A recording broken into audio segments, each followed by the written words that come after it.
Hi, I'm Joe Butt, and you're watching Joe Butt TV. I'm here with Colin Campbell, a specialist oral surgeon that I've worked very closely with over the years, teaching and working together on many an implant cases. He's got a very successful implant practice in Nottingham. And Colin, Hi Joe. welcome on board. Thank you for coming and seeing us. We've had an interesting last couple of days, having lots of chats about different things. One of the things I wanted to pick your brains on today is on implant recall. I'm sure you face similar challenges that I face about patients that we treat for specialist work for placing implants, who then are torn between the specialist center where they were treated, Yeah. and their own general dental practitioners. Yeah. Where should the responsibility lie for the implant? Can the mouth then be divided into teeth related matters, implant related matters? Where would they go for their recall? Where would they go for their hygiene visits? Something that there's always a degree of gray area Yeah. that people find hard, and I don't think there's a correct or wrong answer. But we all have our own takes on it and our own ways of justifying things. What's your take, Colin? Well, I think it's absolutely critical. That's the first thing, and I think it's been proven to be fundamental in the long-term success and survival of implant dentistry, and something that can't be ignored. It's actually an area of particular interest of ours at the practice, and we actually have recently submitted some research on this to demonstrate the effectiveness of pre-implant hygiene, firstly, Yeah. in terms of success and survival in implants, and we've demonstrated with significant numbers that pre-implant hygiene has a significant effect on survival. Yeah. And so from our point of view in the practice, the implant maintenance phase starts before the implant treatment.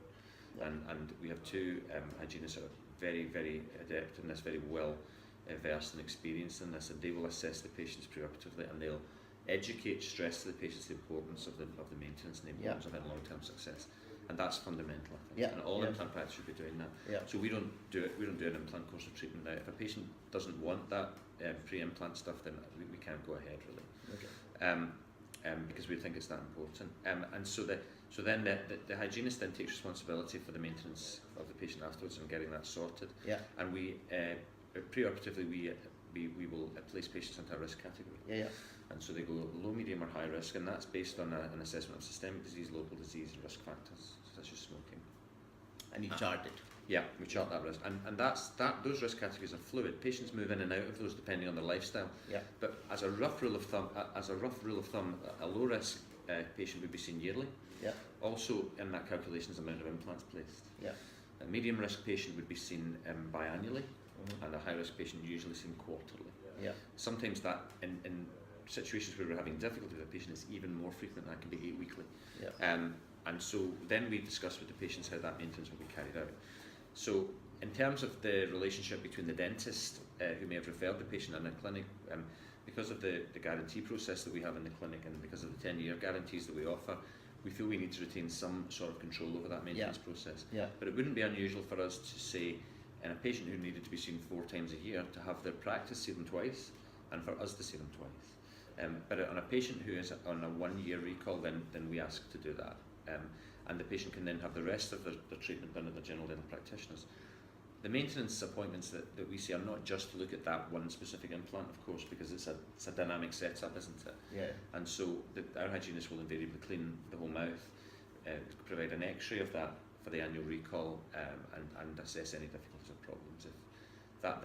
If there is any issue that needs to be dealt with, then a clinician will see the patient and deal with that.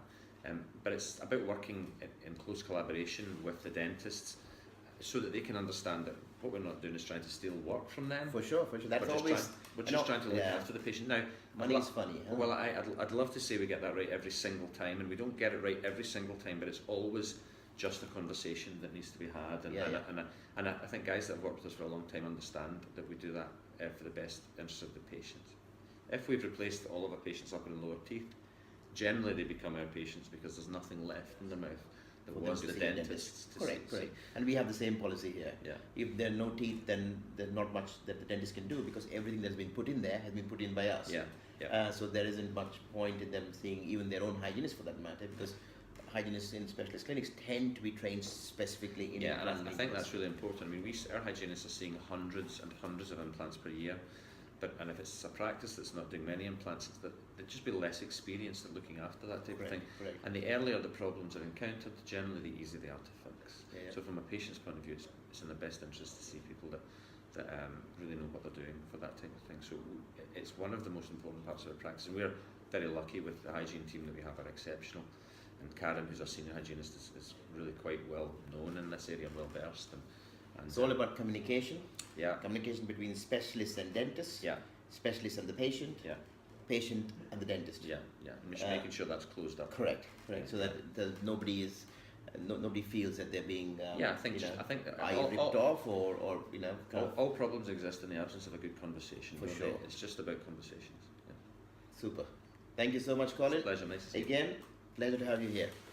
That is Colin Campbell, and you're watching Jobat TV.